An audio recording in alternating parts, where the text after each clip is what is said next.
চলে এলাম ফুচকাবাজের আরও একটা ট্রাভেল ব্লগ নিয়ে। এবারের গন্তব্য পুরুলিয়া, এবং সাথে একটা গল্প, যে গল্প গ্রাম বাংলার, যে গল্প অজানাকে জানার, যে গল্প অবিশ্বাস্যকে বিশ্বাস করার, যে গল্প মন হালকা করে, আরও একবার বাঁচতে শেখায়, এবং যে গল্প ভালোবাসার, শুধু মানুষের নয়, এক সারমেয়রও। যারা প্রথম শুনল সারমেয়, তাদের জন্য ডগেশ ভাই। পুরুলিয়া দুভাবে যাওয়া যায়। এক, যেটা দেখাচ্ছে 6 ঘন্টা 52 মিনিট বাঁকুড়া হয়ে, আর একটা 6 ঘন্টা 33 মিনিট বর্ধমান দুর্গাপুর হয়ে। আমি রাতে চালাতে পছন্দ করি, তার কারণ এমনি নিশাচর, আর ভোরে বেরোলে সারা রাত ঘুমিয়ে আসবে না, তখন হিতের বিপরীত হবে, শরীর খারাপ হবে, আর জ্যামের কথা তো ছেড়েই দিলাম।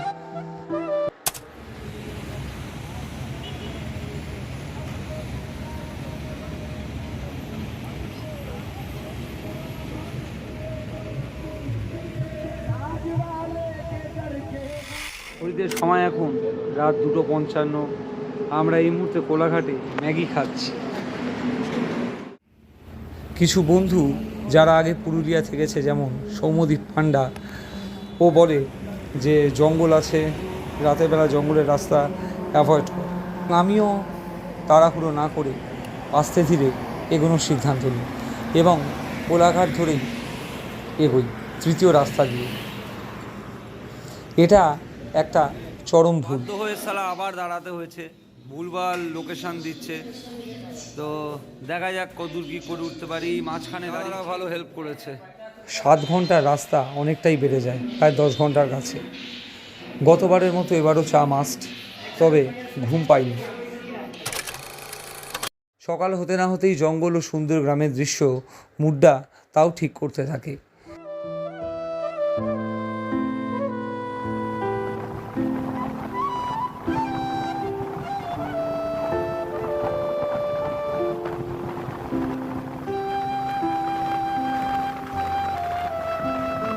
এরই মাঝে ঘটে যায় বিপদ। ভালো রাস্তা পেয়ে হাঁকালার মতো গাড়ি চালাচ্ছিলাম, এবং দুটো বাম্পার ঝাঁকান ঝাঁকান করে মিস করি, এবং এই চক্করে আমাদের ব্যাক রেস্ট অ্যালং উইথ কেরিয়ারটা ভেঙে যায়। সালা 500 টাকা দিয়ে ঝালাই করেছিলাম বারিপুর থেকে, পুরো স্ক্যাম হয়ে গেল। রাগ ও খিস্তি অডিওতে পাঠিয়ে দিই হোয়াটসঅ্যাপে সেই ভাইকে। দিতাই অগত্যা ব্যাগটা কাঁধে করে নিয়ে এলো খুব কষ্ট করে, এবং আমাদের এর চক্করে বারবার বিরতি নিতে হলো।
অবশেষে আমরা পুরুলিয়া এসে ঢুকি।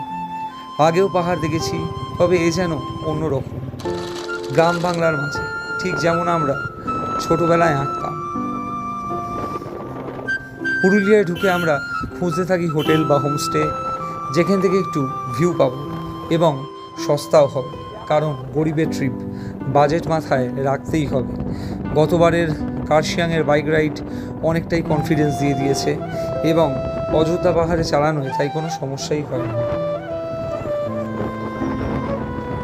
ইনক্রেডিবল ইন্ডিয়াতে ভোডাফোনের পোস্টপেড কানেকশান ইউজ করেও এত বাজে নেটওয়ার্ক ভাবা যায় না। অগত্যা রাস্তা। এবারও আমরা খুঁজতে খুঁজতে কখন যে পাহাড়ের নিচে চলে এসেছি বুঝতে পারিনি। লোকাল বিশেষ লোকজনের দেখা পাইনি এবং যাকেই জিজ্ঞাসা করেছি সে বিশেষ ভাষা বোঝে না, হো হো করেই কাটিয়ে গেছে। এবং আবারও তাই পান্ডাকে ফোন করি এবং তার বর্ণনা শুনে বুঝতে পারি আমরা কম বেশি বাঘমুন্ডি চলে এসেছি এবং পেয়েও গেলাম একটা হোটেল যার নাম মমতা হোটেল। দেখলাম জানলা খুললে পাহাড় দেখা যাচ্ছে। লাঞ্চের কথা বলে দিয়ে আমরা চললাম টুরগা ড্যামের উদ্দেশ্যে। এখান থেকে হেঁটে 2 মিনিট, আমি স্টিল বাইক নিয়েই গেলাম। চলে এলাম টুরগা ড্যামে। ঢুকতে ঢুকতে একই মনে হলেও এসে শুধুই হাঁ করে তাকিয়েছিলাম। কি অপূর্ব মুখে বলে বোঝানো যাবে না, নিজের চোখে দেখতে হবে। যত প্রশংসা করব তত কম। ওপারে যে জায়গাটা দেখা যাচ্ছে ওটাই মিনি পেহেলগাঁও বলে ফেমাস হয়েছিল। একদম ভগবানের সৃষ্টি, না হলে এ হয়ই না। এক পারে গণ্ডগ্রাম এবং এক পারে ভিয়েতনাম।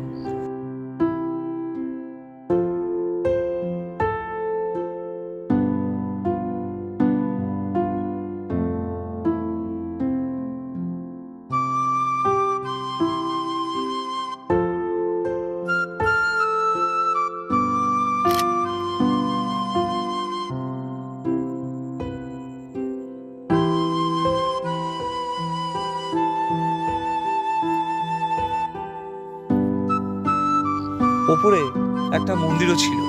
আমরা একটু কয়েকটা সিঁড়ি ভেঙে সেই মন্দিরে ঢুকি এবং পূজারীর দেখা পাই।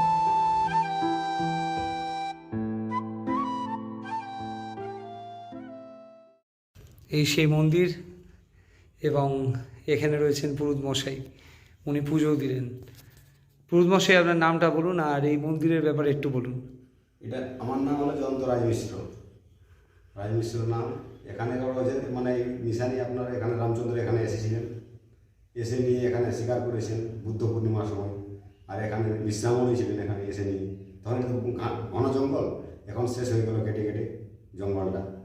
আর এর উপরে আছে হিলটুপ উপরে সীতাকুণ্ড, ওখানে যেখানে রামচন্দ্র গিয়েছিলেন। তো মা সীতা জানকী মাতা যখন জল প্যাস লেগেছিল তখন ওখানে সীতাকুণ্ড তৈরি করেছিল ওখানে। টুরগা ড্যাম থেকে ফিরে লাঞ্চ সেরে আমরা আবার বাইক নিয়ে বেরিয়ে পড়ি উল্টো পথে। শুনলাম এখানেও একটা ড্যাম আছে যার নাম কেষ্টবাজার বা কৃষ্টবাজার ড্যাম, যে নাম আগে শুনিনি। বিকেল সন্ধ্যায় জ্যাকেট না পরে বেরোনোর মাসুল হাড়ে হাড়ে গুনতে হলো। পুরো গ্রামের পথ, নেটওয়ার্ক নেই, বিশেষ কারেন্টও নেই এখানে, তাও লোকজন বুঝতে পারছে আমাদের কথা।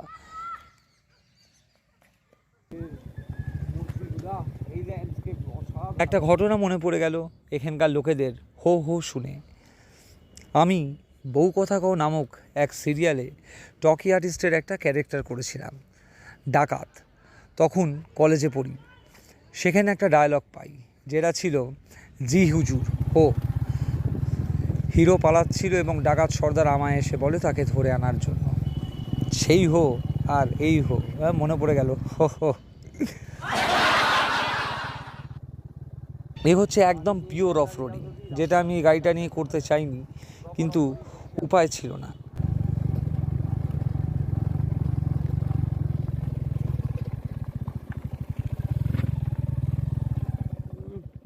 কিছু রাস্তা খুব খারাপ, অত্যন্ত খারাপ, 2-1টা রাস্তা ভালো, গ্রামের পথে বিশেষ করে। পরিবেশে আমরা এতটাই মুগ্ধ হয়ে যাই যে হোটেলের নামই ভুলে গেছি। এবং ডান দিকের রাস্তা দিয়ে গেলে 3টে মন্দির পড়ছে, কিন্তু রিস্ক নিলাম না। আমার মন বলছে বাঁদিকই হবে। হ্যাঁ, ঠিকই ছিলাম। যাক, পুরুলিয়া আমার ভূগোলটা কিছুটা উন্নত করেছে। এবং এইটাই শুধু মনে ছিল যে হোটেলের পাশে টুরগা ড্যাম। যাবো কোন দিকে? হিসাব বলছে এইদিকেই যাবো, তাই তো?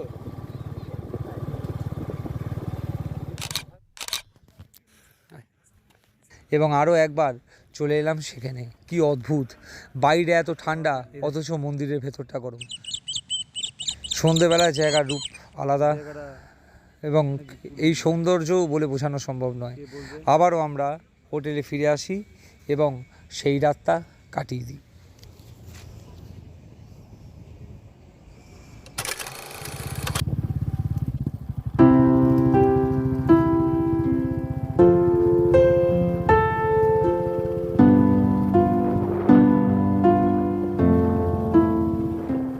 পরের দিন সকালে হিলটপ যাব শুরু থেকেই প্ল্যান ছিল, তাই ব্রেকফাস্ট করে বেরিয়ে যাই। গ্রামের পথ একটু আঁকাবাঁকা, একটু ঘুরে, এবং ঘুরবো বলেই তো আসা। বলে রাখি এবার মাইলেজ একটু কম পেয়েছি, 35 মতো, যেটা কার্শিয়াংয়ে 43 মতো পেয়েছিলাম।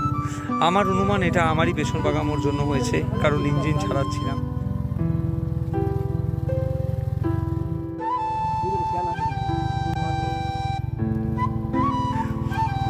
পুরুলিয়া আমার কাছে কিন্তু খুব সারপ্রাইজিং লেগেছে।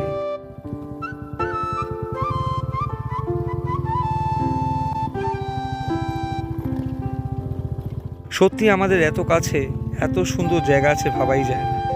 ঠিক নর্থ বেঙ্গলের মতোই, শুধু নেপালি আর মোমনি আর বরফ।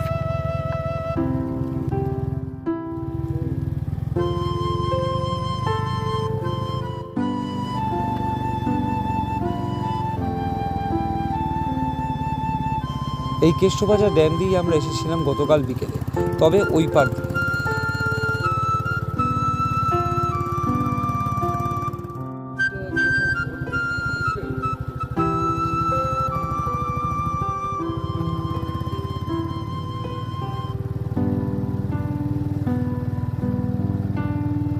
ওই আরও একটা ড্যাম, শুধু ড্যাম আর ড্যাম, ড্যাম ড্যাম।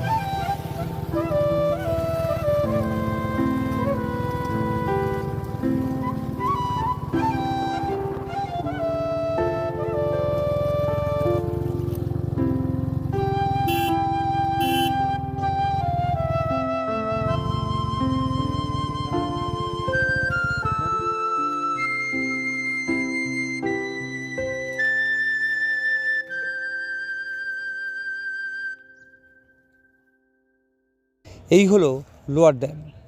সৌন্দর্য যত বলবো কম, তাই নিজেই দেখুন। শুধু একটাই কথা বলা, ফোনে দেখা আর চাক্ষুষ দেখা এক না, বিশেষ করে বাইকে চড়ে।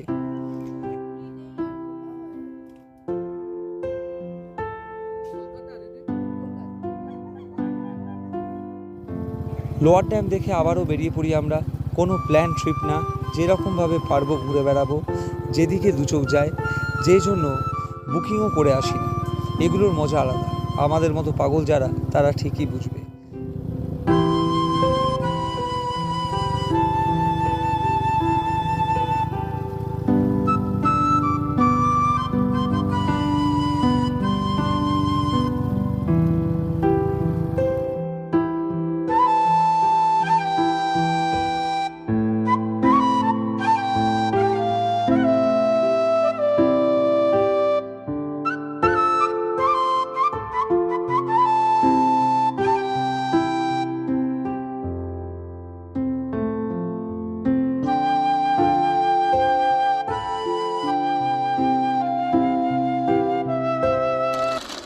আমাদের যখন যেখানে ভালো লেগেছে দাঁড়িয়েছি,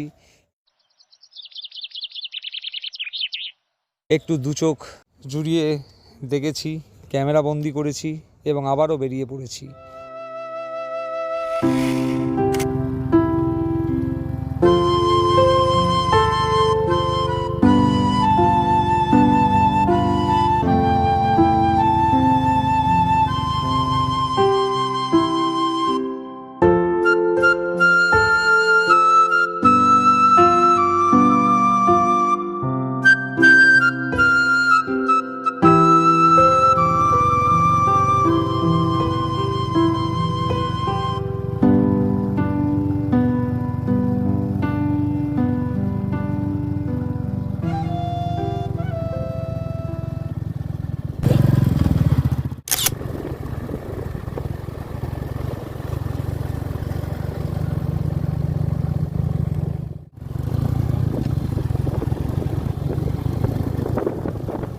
পুরুলিয়ার রাস্তা কিন্তু ওভারঅল ভালোই। চলে আসি আপার ড্যামে এবং একটু বাইক নিয়ে কায়দাও করি।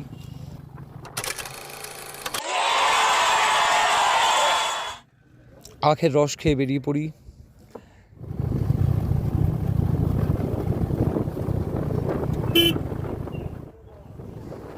দেখি এরপর কি আসে।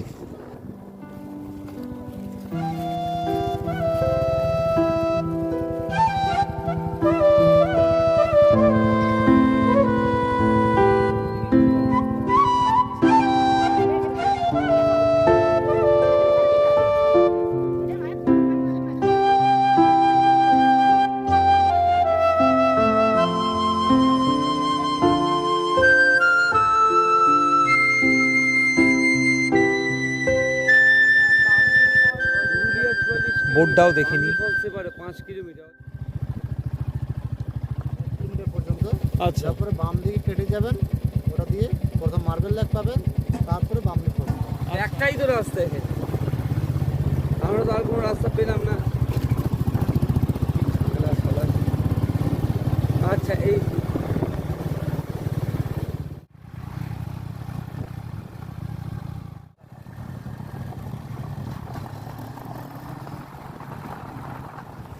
একটি আরও ডিটেলড বোর্ড। আমরা এগোতেও থাকি। রাস্তা বুঝতে একটু অসুবিধা হয়েছে, নিকুচি করেছে।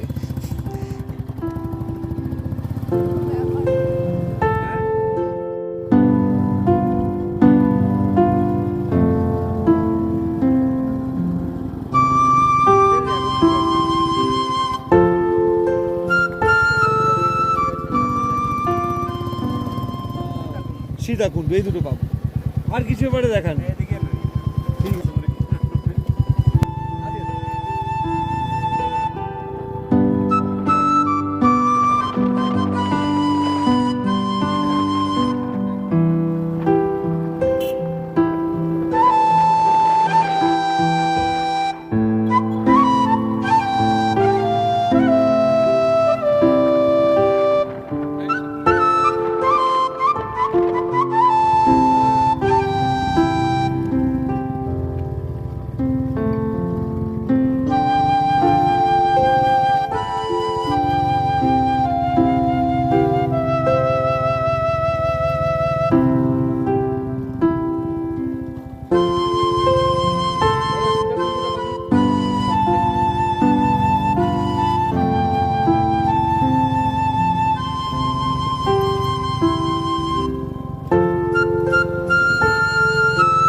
এরপর চলে আসি সীতাকুণ্ড।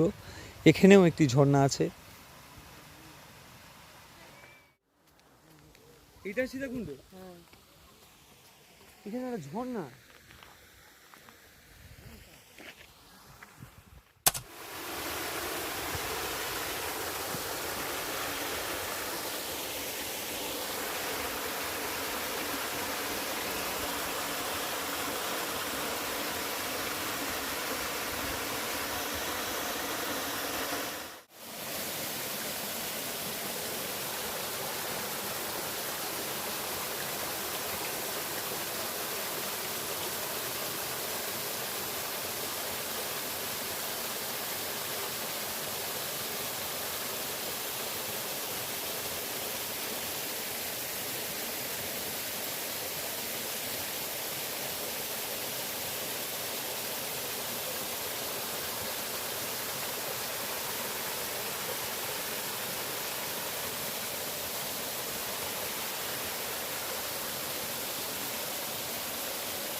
কথিত আছে রাম সীতা তাদের বনবাসে থাকাকালীন এখানে এসেছিলেন এবং সীতার জল পিপাসা নিবারণের জন্য এখানে রাম তীর মেরেছিলেন এবং তখন থেকেই এখানে জলের উৎপত্তি। দেখুন এখনও কিরম জল বেরিয়ে আসছে।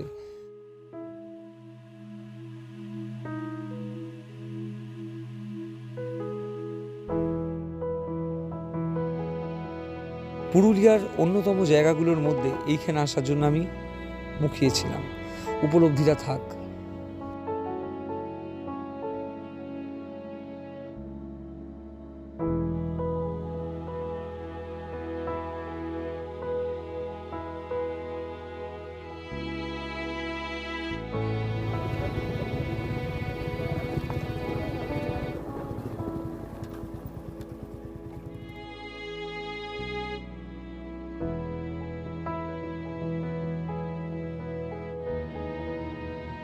সীতাকুণ্ড দেখে আমরা বেরিয়ে পড়ি মরুগুমা ড্যামের উদ্দেশ্যে।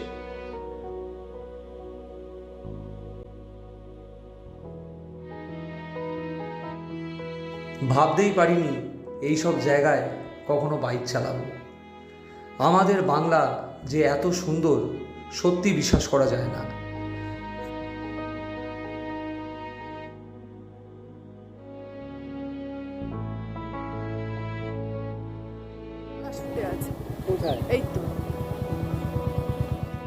এই তো পলাশ গাছ। হঠাৎ চলতে চলতে দিদা দাঁড়াতে বলল, বলে নাকি পলাশ দেখতে পেয়েছে। আমি ভাবলাম মাথাটা গেছে, আর কিছু না। কিন্তু সত্যি এই অসময়েও আমরা পেয়েছি পলাশের দেখা। জীবনে দুর্ভাগ্যের শিকার হলেও যাক, পুরুলিয়া কিছুটা সৌভাগ্যের উপলব্ধি করিয়েছে।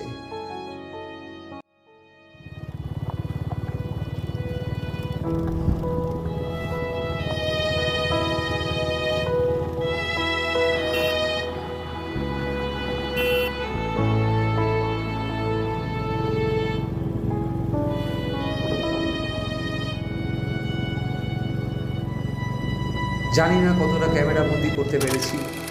এই গ্রাম, এই জঙ্গল, এই যেন কোথায় চলে এসেছি, অনেকটাই বিদেশের মতো। একটুও বাড়িয়ে বলছি না, সত্যি সত্যি এত সুন্দর পুরুলিয়া। বলে রাখি, এই যে হোটেলে আছি, মমতা হোটেল বাঘমুন্ডিতে, সেখানে কিন্তু চালটা একটু মোটা।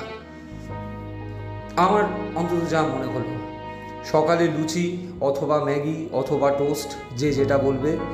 দুপুরে ভাত, ডাল, আলু ভাজা, তরকারি ও মাছ, মিষ্টি সবসময়ই আছে।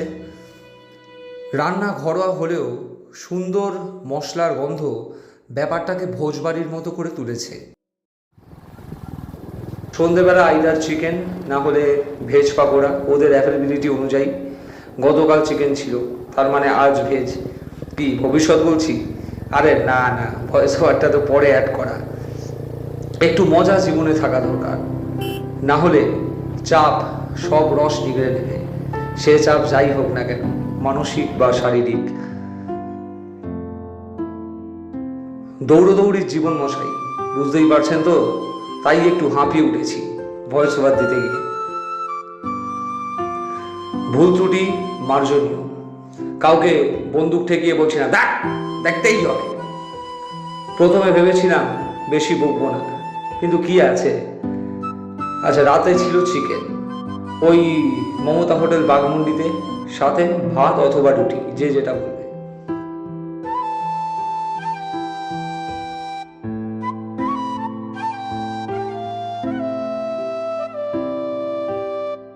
কখনো কখনো জোর করে সময়কে বদলাতে হয়, নচেত কিছু করার থাকে না। সব সময় তাতে যে সফলতা আসবে, ভালো হবে সেটা না, ব্যর্থতাও দেখতে হবে। চূড়ান্ত খারাপ সময় আসবে, কিন্তু ওই কালাম দাদুর সেই বিখ্যাত উক্তি, এক একটা হার, এক একটা পরাজয়, এক একটা শিক্ষা। কখন মরুগুমার মোড় মিস করেছি বুঝতে পারিনি। হঠাৎ করে কিছুই ভাঙাচোরা পোড়ো বাড়ির দেখা মেলে। আমার সত্যিই খুব ইরি ফিল হচ্ছিল এই দুপুরবেলাতেও, এবং আমরা বাইকটা ঘুরিয়ে কোনো একটা ফলসের আওয়াজ পাচ্ছিলাম, সেই উদ্দেশ্যেই যাচ্ছিলাম। হঠাৎ গাড়িটা একটা পাথরে লাগে এবং আমিও ভাবলাম একটু থামা যাক। দুদণ্ড দম নিয়ে তারপরেই বেরোনো যাবে। সিগারেটটা সবে ধরিয়েছি, হঠাৎ দিদা বললো একটা গ্রামের মেয়ে আসছে। তো এই জায়গায় একটা গ্রামের মেয়ে আসা মানে একটু অসম্ভবই ব্যাপার, কারণ এখানে তো ওপরে পাহাড়, নিচে খাদ। আমি স্টিল একটু এগিয়ে গিয়ে দেখলাম, বাট কাউকে দেখতে পাইনি, জানি না ভূত ছিল কি না। কিছুক্ষণ সময় কাটিয়ে আমরা এগিয়ে চললাম মুরুগুমার উদ্দেশ্যে।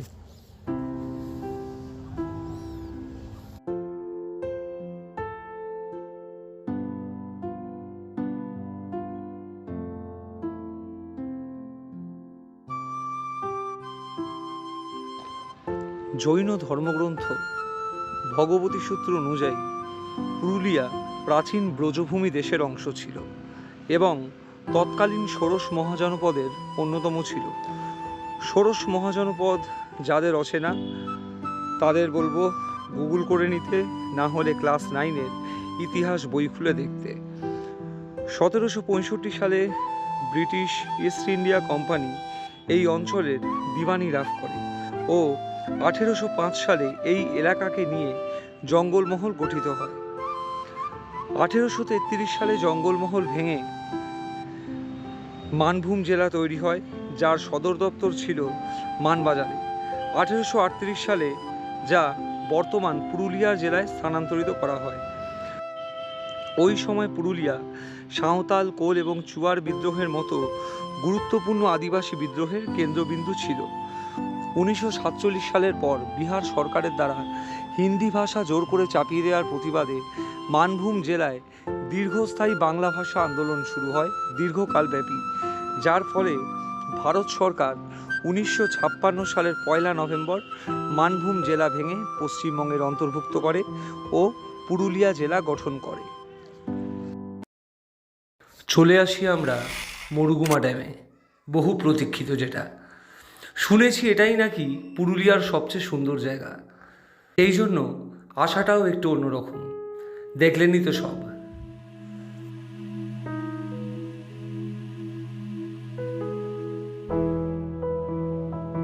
এখানে দুটো ভিউ পয়েন্ট আছে, ডান দিকে সুইসাইড পয়েন্ট আর বাঁ দিকে মুরুগুমা মেন ভিউ পয়েন্ট, যেখান থেকে পুরুলিয়ার 360 ভিউ পাওয়া যায়।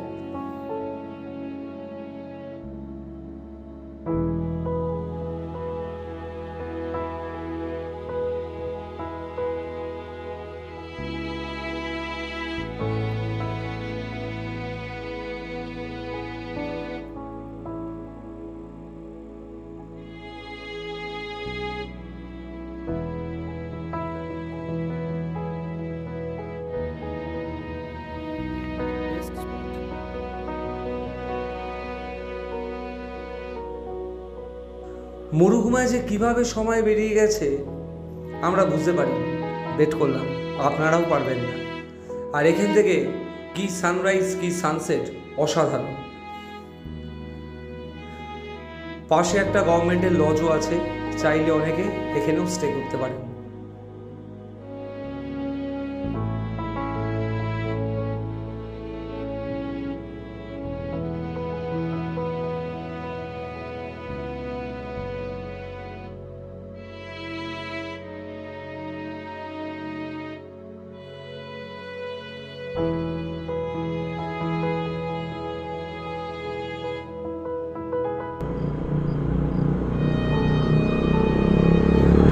মুরুগুমা দেখে তাড়াতাড়ি করে গ্রামের মধ্যে দিয়ে ফিরতে থাকলাম। Next marble lake.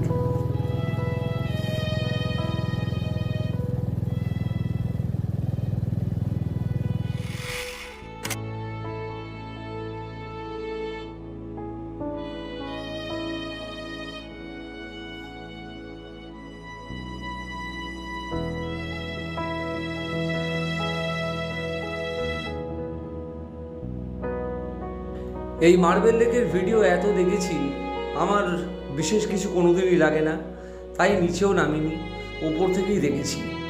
Next Bamni false ইচ্ছে ছিল, কিন্তু বেশ কিছুটা দেরি হয়ে যাওয়ায় গেট বন্ধ হয়ে গেছে, আজ আর হয়ে উঠল না। এরপর চলে এলাম কুরগা ফলসে, আমার জীবনে দেখা প্রথম প্রপার ঝর্ণা।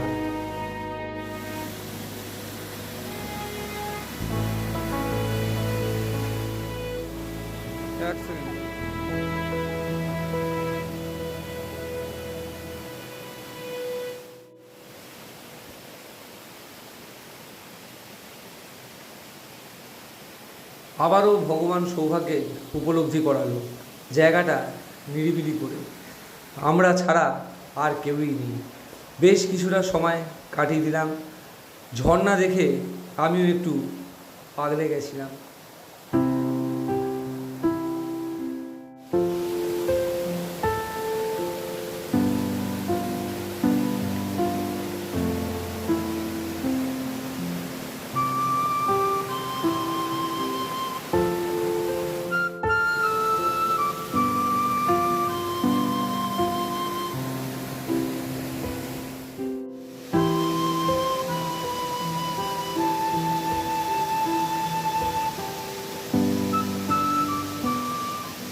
দুর্গা ফলস থেকে আমরা হোমস্টেতে ফিরে আসি এবং সন্ধেবেলায় লাঞ্চ করে বেরিয়ে পড়ি আর একটা বহু প্রতীক্ষিত জায়গায়, যার নাম ছড়িদা গ্রাম, বাঘমুন্ডিতে, যা বিখ্যাত মুখোশ গ্রাম বলে।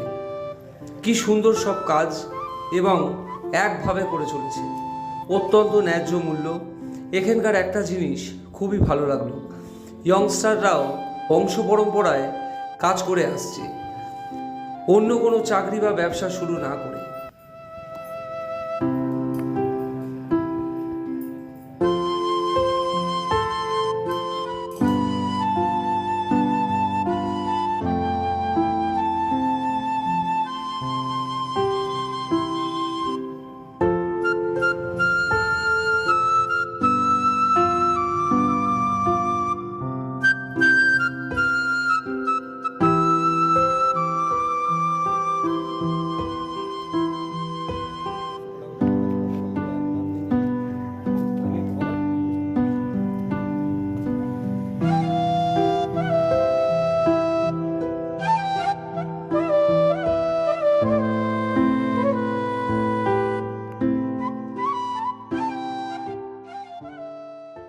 একজনকে জিজ্ঞাসা করলাম, বলল, দাদা কাউকে তো ঐতিহ্যকে বাঁচিয়ে রাখতে হবে।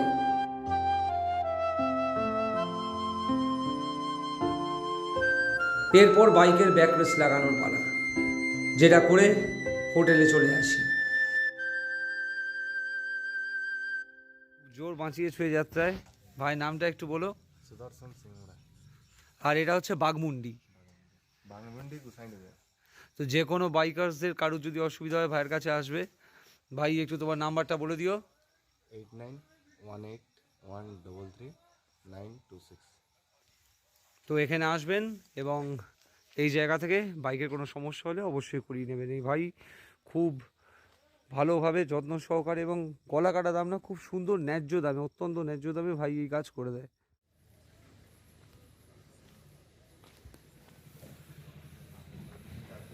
এই ভাইয়ের হোমস্টেতেই আমরা ছিলাম, যেটা সবচেয়ে বড় কথা, 1000 টাকায় 4 বেলা থাকা খাওয়া শুধু নয়, এসিও আছে, গিজারও আছে এবং প্রত্যেকটা রুমের মধ্যে দেখলাম ওয়াইফাইয়ের পুরো ব্যবস্থা রয়েছে। তো টিভিও রয়েছে রুমে।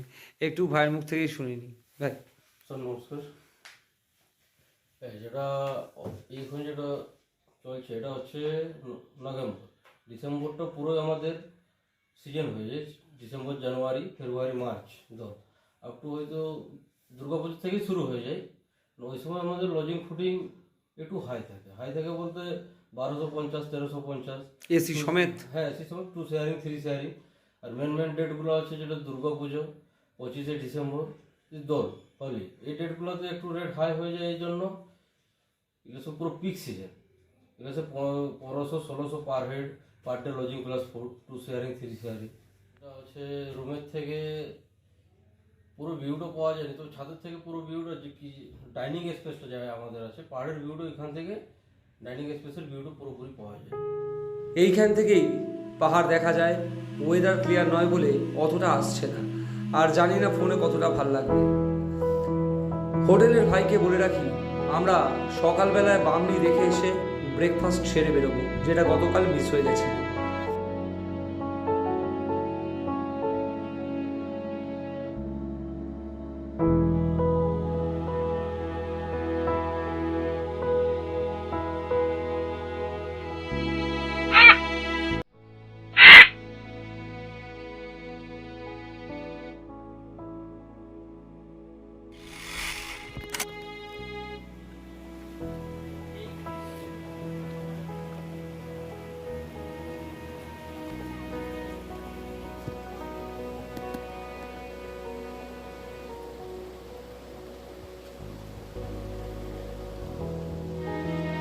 বামনি ফলসের অভিজ্ঞতাও দুর্দান্ত। আমরা পুরো নিচে অবধি হেঁটে নেমেছি।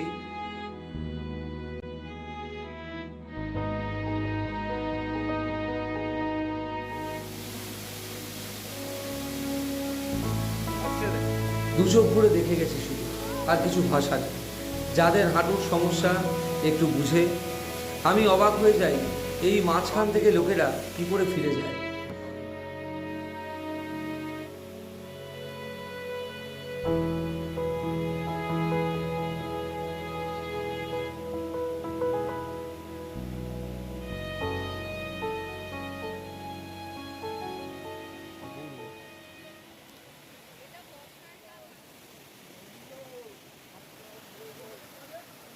বামনি রেখে ফিরে হোটেলে থেকে লাগেজ বেঁধে আমরা রওনা দিই, যেটার জন্য আমি পুরুলিয়া আসবো বলে ঠিক করেছিলাম।